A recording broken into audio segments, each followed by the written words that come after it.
जैन देशवासियों, आज चर्चा करते हैं पाकिस्तान के हालात पर। पाकिस्तान की सेना के खिलाफ बीएलएफ ने बहुत बड़ा ऑपरेशन शुरू किया और उस ऑपरेशन का नाम दे दिया बम।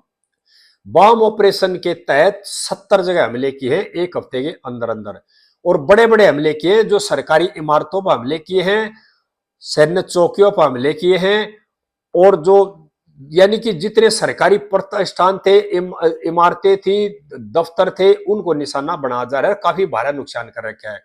और बीएलएफ का जो जनरल है, उसने इन हमलों की जिम्मेदारी ली है और उसने कहा ये जो अभियान हमने छेड़ा क्या है, ये नहीं बॉम्ब ऑपरेशन हमने जो शुरू किया है वो बलूचिस्तानी आजादी के लिए शुरू किया है, यानी पाकिस्तान से हम छुटकारा पाना चाह रहे हैं और हम 80% जो हिस्सा है ना उस पर हमारा कब्जा हो चुका है और 80% क्षेत्र में हमने पाकिस्तान की सेना को पंगु बना दिया है।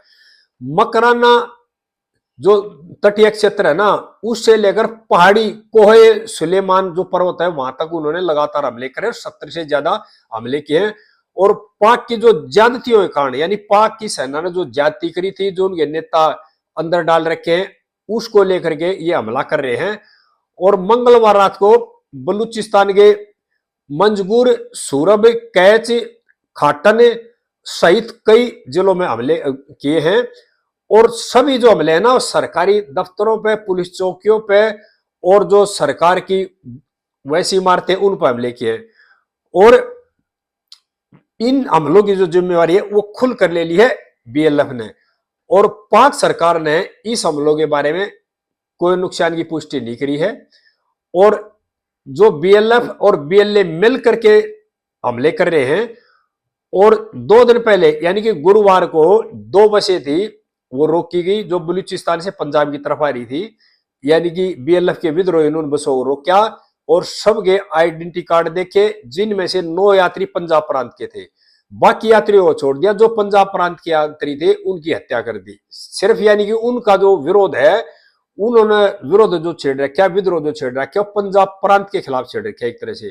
क्योंकि खैबर पख्तून, उत्तरी वजीरिस्तान, बलूचिस्तान और सिंध प्रांत, ये लोग हैं, ये विरोध कर रहे हैं पाकिस्तान में जो पंजाबी लॉबी है उनका। क्योंकि खैबर पख्तून, बलूचिस्तान, उत्तरी वजीरिस्तान, सिंधी, इनका कल्चर अलग है, पंजाब प्रांत है, इन लोगों का कल्चर अलग है। और पंजाब प्रांत के जो ज्यादातर लोग हैं वे आर्मी में बड़े पदों पे हैं और वही नेता, राजनेता हैं, और वो शोषण कर रहे बाकी प्रांतों का। इसलिए यह लड़ाई शुरू हो रही है। और बलूचिस्तान के जो नेता है ना, उनको पाकिस्तान की फौज ने काफी दिन पहले अरेस्ट कर लिया था, जिसमें महरम बलूच है, शाहजी है, बिबगर बलूच है, गफर बलूच है, गुलजादी और बिब्बो बलूच, कई नेता हैं। पहले उनको क्वेटा जेल में बंद कर रखा था, लेकिन अब उनको क्वेटा जेल से निकाल करके 10 दिन के पुलिस रिमांड पर ले लिया और उनको सिविल लाइन थाने में ले जाया जा रहा है और उनके ऊपर अत्याचार कर रहे हैं। ना उन नेताओं से, यानी बलूचों के जो नेता, उन नेताओं से ना तो उनको जो सेना है वकीलों से मिलने दे रही, ना उनके परिवार के किसी सदस्य से मिलने दे रही, और ये ज्यादती कर रही है। और इसके विरोध में भी जो है बीएलएफ और बीएलए लगातार हमले कर रही है पाकिस्तान की सेना के ऊपर, और विस्फोटों से भी हमले कर रही है। इन विस्फोटों में सेना की चौकियां उड़ाई जा रही है, जो संचार संरचना है उसको ध्वस्त किया जा रहा है, प्रशासनिक जो भवन है उनको निशाना बनाया जा रहा है। नुकसान बहुत कर रही है, लेकिन जो पाकिस्तान की सेना है, पाकिस्तानी सरकार आधारिक तौर पर इन नुकसानों की पुष्टि नहीं कर रही है। और बीएलएफ के जो प्रवक्ता ना, मेजर गवाराम बलूच, उन्होंने इस ऑपरेशन को कह दिया भाई राष्ट्रीय जो हमारा संग्राम में है ना, ये एक नई सुबह है। ये हमने जो अभियान छेड़ रखा है, ये हमारे अपने राष्ट्र को बढ़ाने के लिए एक नई सुबह को देख रहे हैं हम, और हम अपना राष्ट्र अलग बनाकर रहेंगे।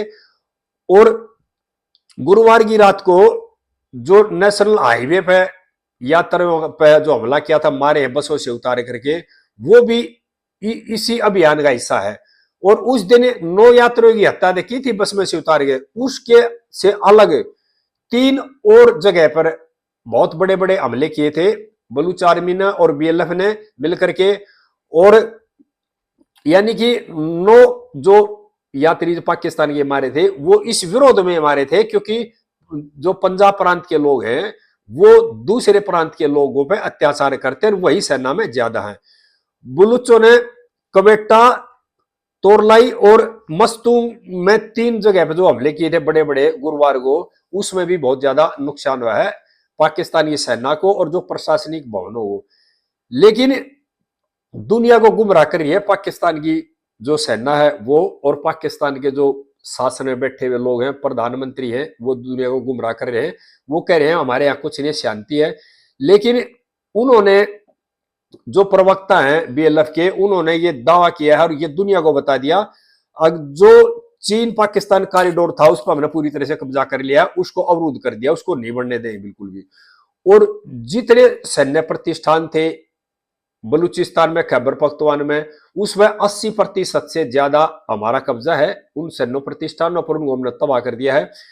और 80% जो हिस्सा है अक्षेत्र का, उसमें पाकिस्तान की सेना की कोई आवाजाही नहीं है, और पाकिस्तान की सेना डरती हुई उन इस इलाकों में आने से डरती है। और कुछ ही दिन के बाद हम पूरे क्षेत्र में कब्जा कर लेंगे और पाकिस्तानी सेना जो थोड़ी बहुत बची उसको मार के वहां से भगा देंगे। और ये जो हमले कर रही है ना बीएलएफ और बीएलए, ये कर रही है यानी कि अपने आप को आजाद कराने के लिए, अपना अलग से स्वतंत्र राष्ट्र बनाने के लिए। और यानी कि उत्तरी वजीरिस्तान वाले, बलूचिस्तान वाले, खैबर पख्तूनख्वा के लोग हैं और सिंध के लोग हैं, ये इतने त्रस्त हैं, इतना विरोध कर रहे हैं पंजाब प्रांत वालों का कि जहां भी इनको ये मिलते हैं ना, दिखाई देते हैं, वही इनको मारने की कोशिश कर रहे हैं। और एक रणनीति और अपनाई है बीएलएफ ने, हिट एंड रन। यानी बीएलएफ ने एक नीति अपना ली, हिट करो और भाग जाओ। और ये नीति उन्हीं कारगर होती है, वो हमला करते रह भाग जाते हैं, हमला करते रह भाग जाते हैं।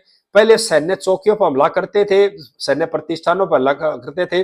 अब उनकी नीति क्या होगी, पंजाब प्रांत का कोई भी आदमी, जैसे ही जो 9 यात्री मारे गए हैं, ये सेना से संबंधित नहीं थे, ये आम यात्री थे। इनकी पहचान की गई, बस से उतार करके इनके आई कार्ड देखे गए, उसके बाद इनकी हत्या की है। यानी कि ये लोग पूरे पंजाब के लोग, यानी पंजाबी लॉबी से इनका विरोध है, और पंजाबी लॉबी के खिलाफ इन्होंने एक तरह से युद्ध छेड़ रखा है। और इनका एक ही मकसद है कि अलग से अपना लोकतंत्र राष्ट्र, अपना राष्ट्र अलग से बनाने की। और देशवासियों, कुछ दिनों का इंतजार है कि पाकिस्तान तो टूटना ही टूटना है, क्यों जैसे कर्म करेगा उसे फल उसको मिलते हैं। इन्होंने आतंकवादी पाले और आतंकवादी भी इनके ऊपर हमला करने लगे हैं। दूसरी तरफ जो टीटीपी है वो भी कर रही है, बीएलएफ भी कर रही है, बीएलए कर रही है, यानी कि जो संगठन थे जितने भी थे वो सब मिलकर के पाकिस्तान की सेना के विरुद्ध खड़े हो गए। और पाकिस्तान की स्थिति ऐसी है, आसिम मुनीर को रात ने भी ये जो संगठन है ना बीएलए, बीएलएफ और टीटीपी दिखाई देने लगे, और पाकिस्तान की सेना की नींद हराम कर रखी इन लोगों ने। और जो पाकिस्तान के सांसद है उन्होंने संसद में भी कबूलना शुरू कर दिया, भी देश टूटेगा, देश की व्यवस्था बिल्कुल खराब हो चुकी है। वर्ल्ड बैंक ने भी ये बता दिया, अपना जो वर्ल्ड बैंक ने सर्वे करा है उसने ये बता दिया, पाकिस्तान की जो 45% जनसंख्या है ना, वह गरीबी रेखा से बहुत नीचे है। 45% लोग पाकिस्तान के ऐसे हैं जो कि 500 रुपए भी रोजगार नहीं कमाते हैं। ये वर्ल्ड बैंक ने भी दुनिया को बताया है, अब उसने सर्वे में है। यानी कि पाकिस्तान का पतन निश्चित है। कुछ दिन के बाद देखना पाकिस्तान के 4-5 टुकड़े हो जाएंगे। सभी देशवासियों से प्रार्थना है इस वीडियो को ज्यादा ज्यादा शेयर करें और मेरे चैनल को सब्सक्राइब करें। भाइयों को आगे इस तरह की बात फिर बताता रहूंगा। जय हिंद देशवासियों।